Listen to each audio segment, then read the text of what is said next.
দিয়ে নির্বাচন ঘোষণা করা চলবে না, এই দাবিতে এই মিছিল চলছে। এদিকে লাভ জিন্দাবাদ। লজিক্যাল ডিসক্রিপেন্সির নাম করে মানুষকে আতঙ্কগ্রস্ত করলে কেন নির্বাচন কমিশন জবাব দাও।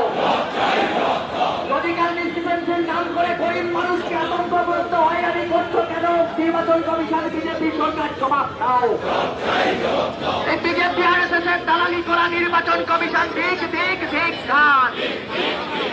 এই বিজেপি আরএসএস এর দালালি করা নির্বাচন কমিশনের কালো হাত জ্বালিয়ে দাও, পুড়িয়ে দাও। এদিকে লাভ জিন্দাবাদ। এই গোটা রাজ্য জুড়ে এসআইআরের নাম করে রাজ্যের মানুষকে বিভ্রান্ত এবং আতঙ্কগ্রস্ত করলে কেন নির্বাচন কমিশন জবাব দাও। এই অবিলম্বে মৃত ভোটার ভুয়ো ভোটারদের